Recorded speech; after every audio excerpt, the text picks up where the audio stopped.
welcome everyone to this week's Wisdom Wednesday. We have a very, very special guest, one of our mentors and advisors from Boston. And the topic of today is overcoming difficulties. And so what I would, and Lauri has like this really inspiring story, and the work that she's doing and the community leadership and is just really inspiring. So I'm extending the career path. And so she's going to speak a little bit about that and a little bit about also like how to manage being a woman in the workplace and managing if you have male bosses and those sorts of things. So, Lauri, welcome. Thank you. What I'd love happy to to be here. what I'd love to do, and just to name where I am right now, I'm in New York in a taxi on the way to the airport because I'm leaving a conference. So, what I'd love to do is for the folks that are on the Zoom, if you could just briefly introduce yourself, say where you're coming from, and then what your interest was on being on the call today. So I guess we could start. Esther, are you able to unmute yourself? Oh, hey, Esther. And you're unmuted, but we don't hear you.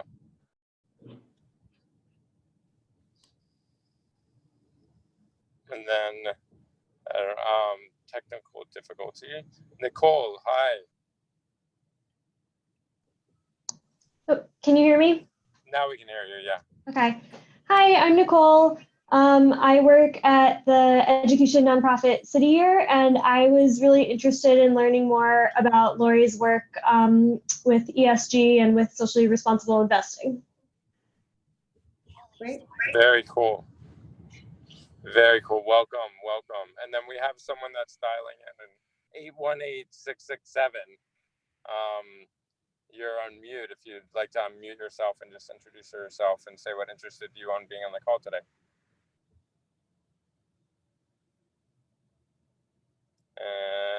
Or not. Okay, cool.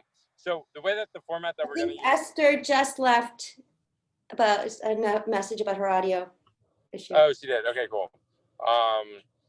Got it. Awesome. So here we go.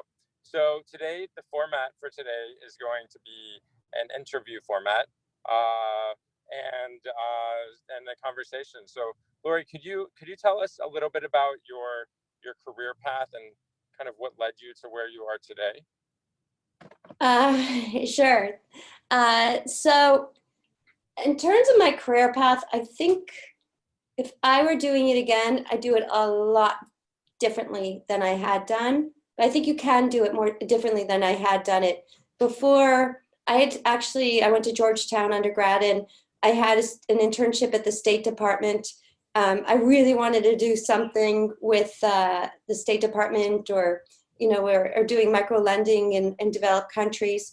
And I was given a project at the State Department, and I saw I could do everything in this project except for the cost analysis. And I saw that if you can't do the cost part, then you're missing out a lot. You can't be as effective. So at the time, I was like a sheep. I was at Georgetown. I followed everyone up to Wall Street and was very involved with Wall Street in different areas of it, like in finance and credit, et cetera.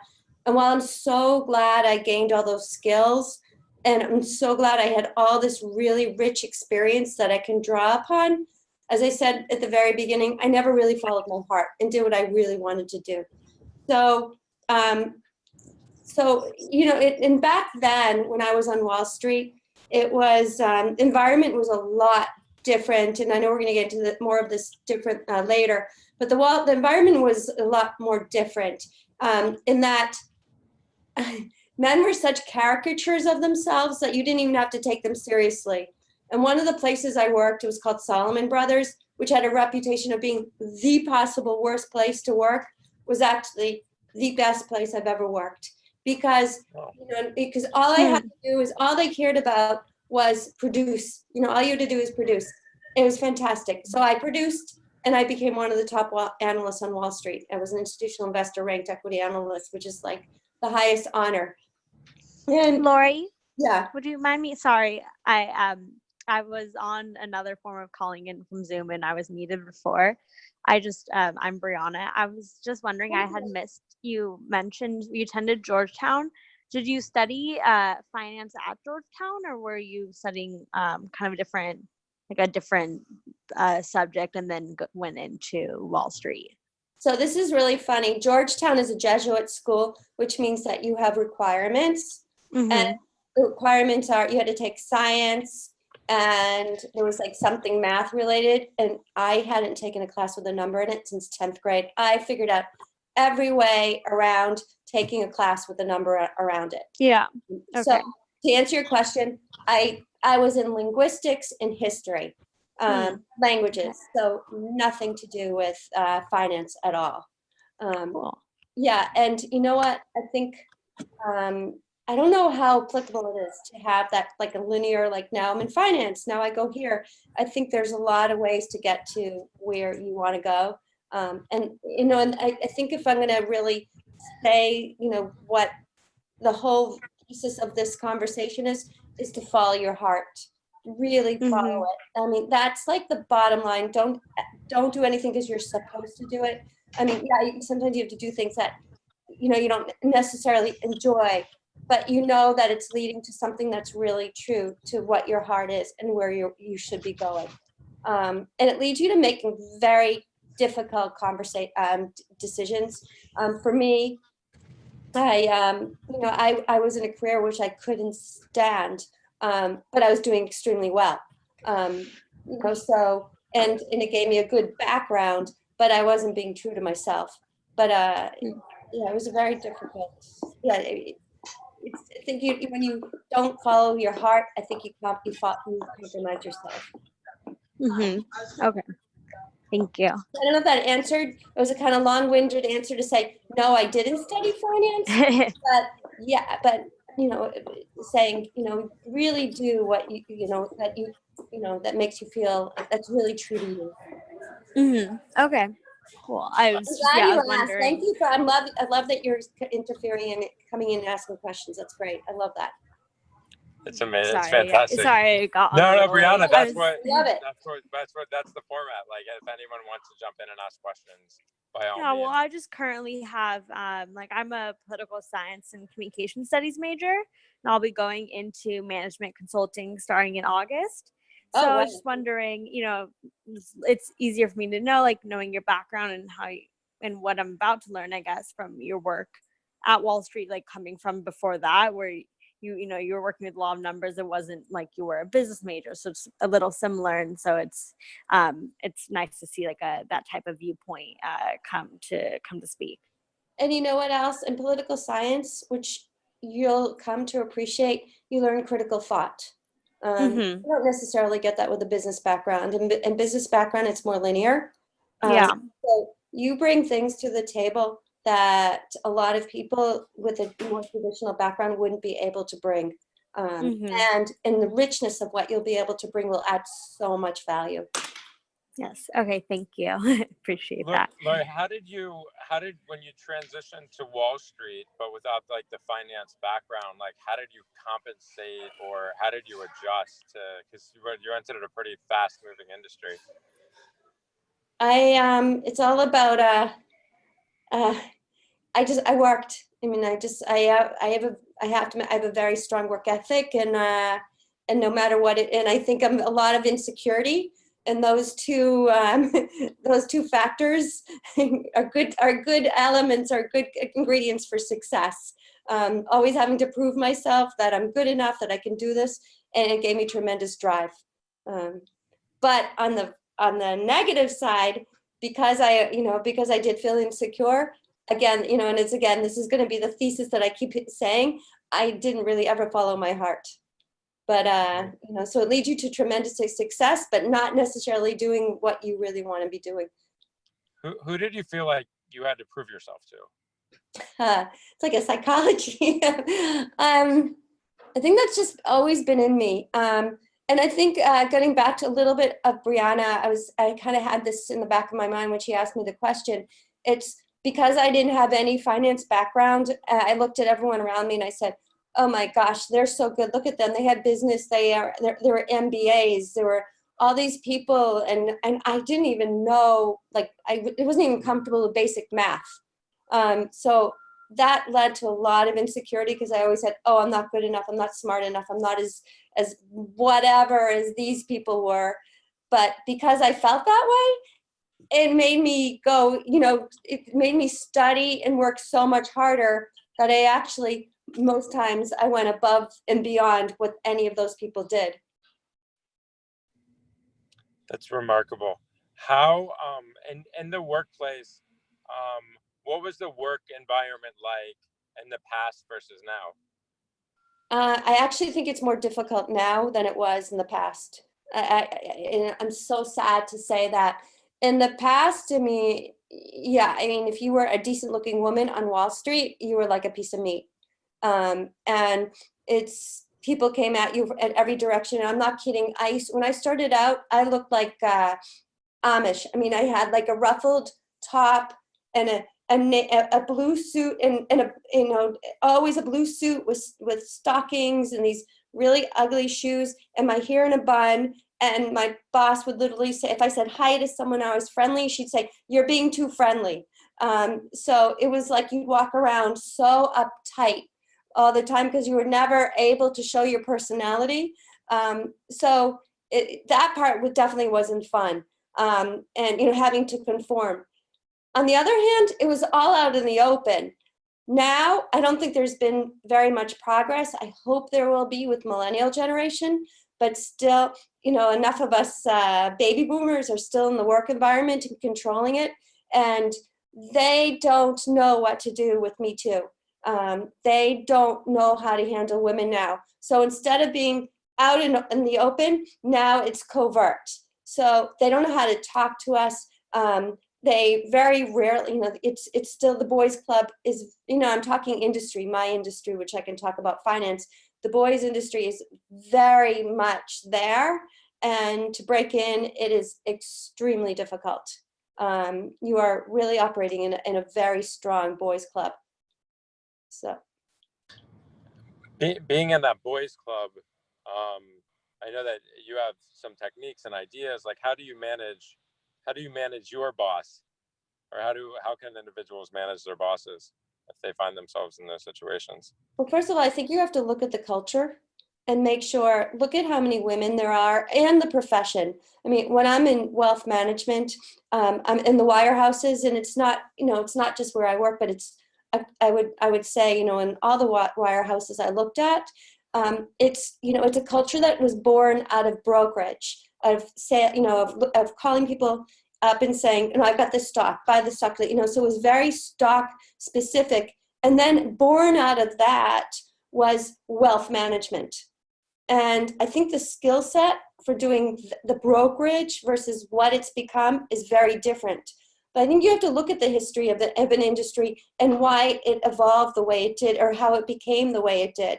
So looking back where I work, it's a very male-dominated profession. So if this is something that you're interested, that is wealth management, you need, to be in that kind of environment, you need to look for those firms who truly welcome women.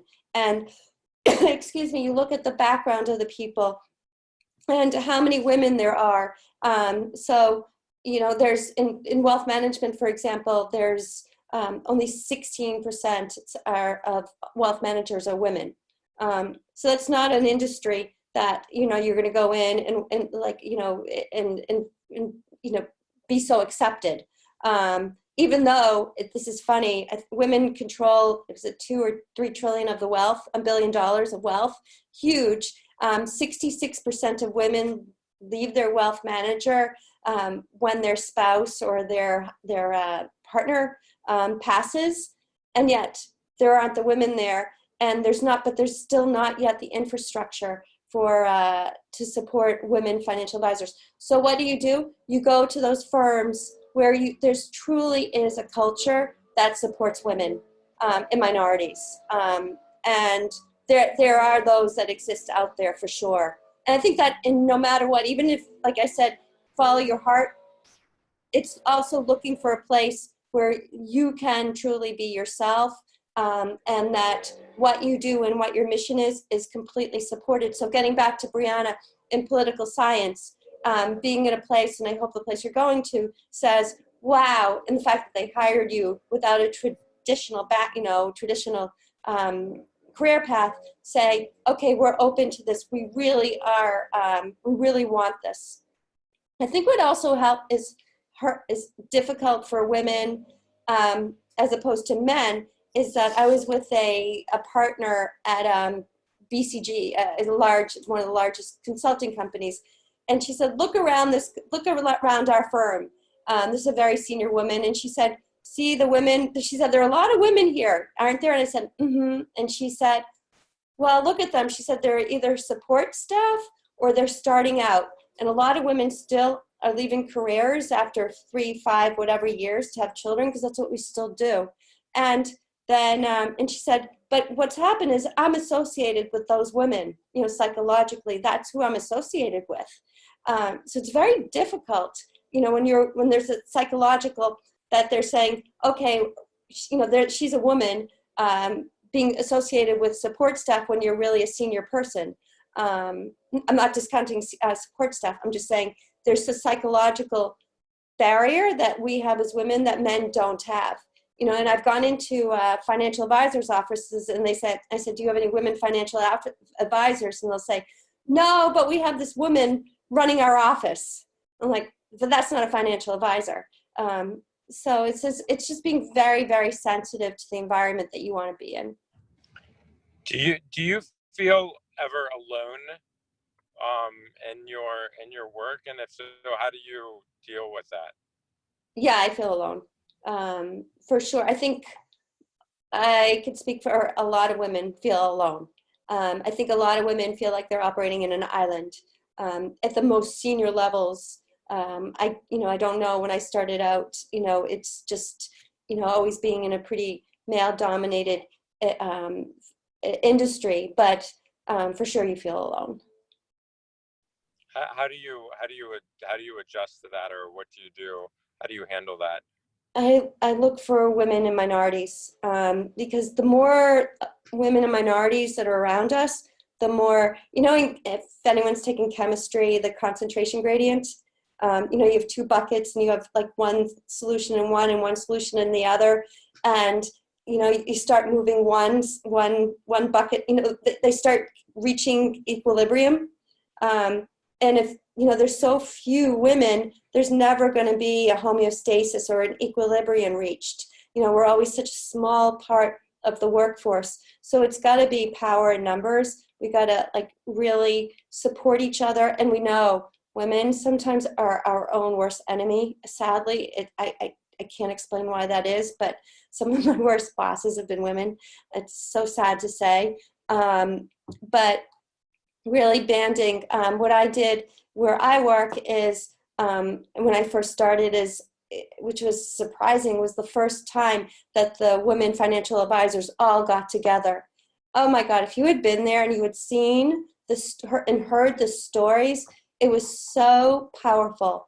And sadly that hadn't happened again, but it's finding ways and networks to bring women together so that we're supporting each other. I heard a talk the other day about a woman she was a professor, and she was saying she had a bad Me Too episode, and she was able to actually make a difference because there were a lot of women who banded around her in academia and supported her. So it's the power in numbers, and unfortunately we don't have those numbers a lot of the time. Do you see a difference in the work style between men and women in general or overall? Yeah, for sure. Women are more, generally speaking, of course, are more collaborative, and we like to work on teams. We like to, generally speaking, barring what I just said about the women bosses, But generally speaking, we like to work together. We like to support each other. We like to build together. I think, men will operate more individually. And so I think that's a big culture. Again, generally speaking, I think that's a big cultural difference in the way that we work. That's remarkable. And do you have any solutions, or have you found things to be effective in changing or adjusting or improving work culture? I think it's again, I think it's working in the right place is really important, where they truly not just say, check the box. Oh, we got women here, we got this, we got that, but truly supports an integrated workforce. I think that's really, looking for those kind of places. I think also we need to bring men to the table for sure, because I can say whatever I want, but it's also I think it must be difficult for a man to say, oh, if I invite her out and I say something or do something inappropriately, then I'm going to get in trouble. I think it's having conversation and keep having open conversations and saying to a boss, and I think this should be done anyway, is setting the ground rules and saying, I don't mind that, when I see you or you make these, or whatever, but just setting the stage and setting expectations. I think no matter what level you're in, who you're talking to, if you're talking to a very senior boss or junior or whatever it is, setting those upfront expectations is so important. And you know what? You go to work every day, and I would say, I don't know, 99% of the time that's not done. And I think that's what causes a lot of the issues. I think we should come together and talk. This is appropriate. This is not appropriate. This makes me feel comfortable. This doesn't make me feel comfortable. That way, people know exactly what's expected of them. Oh, that's great. And then I know, Nicole, that you had some questions about corporate responsible investments. Do you want to chime in on that? Hi, Nicole. Can you hear us? Hi. Can you come back to me? I'll think a little bit more on that. I just was curious to kind of hear more about that part of your career path. Nicole, where are you located? I'm in DC. Okay, so Nicole, there are, is that what you're interested in? I'm assuming since you asked that question? Yeah, Okay, so if you're in DC and you really want that career path, there are the organizations that are, that you can start getting involved in. There's one called WISE, W-I-S-E, Women in Sustainable, I don't know, investing, or I don't know, WISE. But it's, there's some very high level women in sustainability or in ESG investing involved in that. Mm-hmm. And you're going to start finding, there's another one, I know it's called BASIC in the Boston area, but I think they're nationwide. But you're going to start finding that there are these groups that you can join that are really supportive of, they're special interest groups of sustainability. And what I've noticed, if you're looking for a job, these are fantastic places for career or, or to learn about jobs, careers. They're constantly coming out with looking for from interns to senior level people. That's great. Thank you. I saw on your LinkedIn profile that you went to Columbia Business School. That's something that I've been toying with, and at this point I'm about a decade into my career, so figuring out if it makes sense to do full-time, part-time, or executive program at this point. Can you talk a little bit about that experience? I think if you can do the executive, that would be the best. Mm-hmm. I say that because you're already there, and people aren't going to know if it's a regular or an executive, and it's basically it's the same thing. So, and I didn't want to go back to business school. I didn't see the value of it. Frankly, having done it, I don't know what the value is other than it does give me some credibility. They'll say, oh, she went to Columbia Business School. But, education-wise, I felt I learned almost everything I knew through the training programs that I went through work experience, et cetera. So I think it's, as a woman, it gives you that much more credibility. So it's, if you could do it that way as like an executive or, which is basically part-time, I would suggest that. I don't think you have to give up your career and go back 2 years and come back. I don't know where that gets you. Mm-hmm. You have the option to do executive. I mean, yes, but I would have to pay for it myself. So that's one thing that I'm always toying with. Okay, so you know how I paid for my MBA? I actually was looking to go, I was at Columbia and I started working there because I was thinking of getting my PhD in political science. Mm-hmm. And because I worked at Columbia, they basically funded almost all of it. That's great. So there are creative ways. I'm always looking for that creative solution. Yeah. There are creative solutions to this. Yeah. Thank you. That's helpful. Lauri, how do you balance, because you're very involved you're very involved in the community, you're very involved with work, you're very involved with family. How do you balance all of that? My kids I'm a single mom, so they know I need to work. So I set that you know how I spoke before about expectations? So I do that in the house too, and they know I need to work.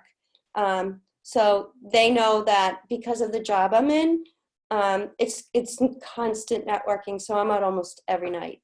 I have to be. You know, when they were younger, I couldn't do that as much, but as they're older now in high school, I can. So I'm lucky that I'm in a career that, you know, it's constant networking, and I get to do what I love to do, is like my involvement in the Jewish community or women's issues or whatever it is. So I'm very fortunate for that. I know that's such a big topic, is balancing work, life, and family.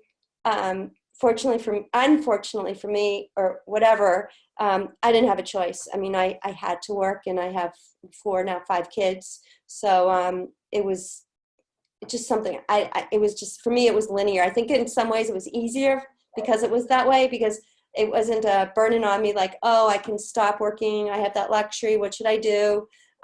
But I want to say to everyone out there, you never know what's going to happen in your life, and prepare for that. So even if you decide to not to work, make sure you keep on top of the family finances, know what's going on, you know, don't abdicate, you know, make sure you stay involved. And I would still keep your skill set current as possible, because as I said, you never know what's going to happen in life. Believe me, I learned that the hard way. So Thank you for sharing that. Does anyone have any other questions or thoughts for Lauri?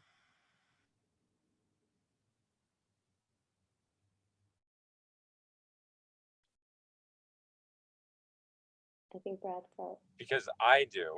What's a story or something that's happened in your career that you look back on that makes you laugh? That makes me laugh? Yeah. Oh, so when I was pregnant, I was actually Solomon Brothers, the company I talked about, which had the worst reputation, which I loved working at. They hired me pregnant. And when I was giving birth, it was my first child. And I didn't know if my water broke. And I went after work and they said, well, your water did break. And if you don't go into labor overnight, we need to induce you. And at that time, I had one of my reports I had to publish. And if you don't publish within 24 hours, you essentially have to rewrite a lot of the report. And so I went to the hospital the next morning, and literally, like in labor pains, I initiated coverage on this company, thinking, you know, to the entire Solomon sales force. So I was thinking, okay, great. Now I'm like done. I can, well, actually, this isn't so funny. And then I'm on my way. And then and then 5 days later, Solomon Smith Barney announced that I guess this is more satirically funny. So Smith Barney announced that they were hiring us, and and I went into and I heard that they were going to hire Smith Barney was going to hire their analyst to replace me. And I just given birth, and I said, no, that's not going to happen. So I went to the head of research 5 to 7 days, I can't remember, after giving birth. And I said, you have to hire me. I'm going to be institutional investor ranked equity analyst. And he kind of looked at me and said, okay. And during that year, I guess this is kind of the funny part. I took my baby with me and the nanny. We went everywhere. And luckily it was Latin America. I was literally breastfeeding in the middle of meetings, company meetings, just like my baby was there and she came with me. She was actually the youngest platinum on American Airlines. So, you know, it was so great how supportive my companies were, knowing that I was a single mom, had this baby, you know, you know, long story why that happened. But I was in an abusive relationship at the time. So anyway, it was very funny how, you know, taking her around and, you know, and feeding her, and how open people were and supportive everyone was of that. Wow, that's really it's what is it about your character? What do you associate with that folks have like empathy, or like, you know, people connect to you really easily? Like what do you think that is?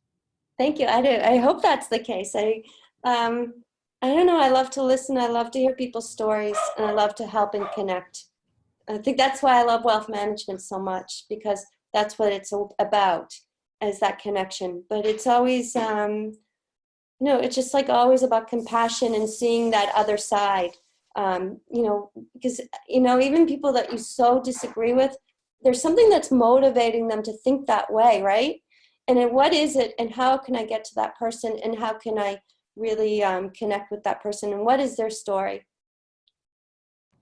And I love that as an ending note, to like really listen to people, to connect to them. There's so many opportunities to listen in this world, and just to be in that space is so empowering. That does it for me for today. Does anyone have any other thoughts, questions, closing ideas for Lauri? I have a question. Hello? Yes. Hi, Brianna. I'm here. Hi there. Cool. I couldn't tell my phone was hearing, or if my mute was off. Just in regards to, I'd say fitting into your position, feeling like, as like working in wealth management, what do you feel is the best personality type to either be at your company or be on your team? Just what, if you could describe any certain personality. So to be in wealth management, you have to be very, very tenacious. You're going out, meeting, and figuring out that way. There's so much competition coming into this industry. So it's, you know, what is it that is, you know, always finding out that other angle that's different, that differentiates yourself, and being genuine. I mean, my God, it's just, you have to be so genuine.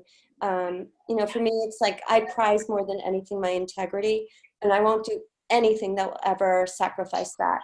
And showing people that, and I guess always having a good sense of humor, that always helps, because who wants to work with someone who doesn't have one? So, but I'd always say, you know, it's like the beginning, and I said that was the theme of this, is to really listen to your heart and be authentic, and you got to be that way in business. Even when you think you're not, you know, it's going to hurt you, but yeah, and sometimes you're going to make decisions that are so difficult. You're like, wow. But it's leaving that narrow place, you know, and really doing what authentically is true to you. I think that comes through.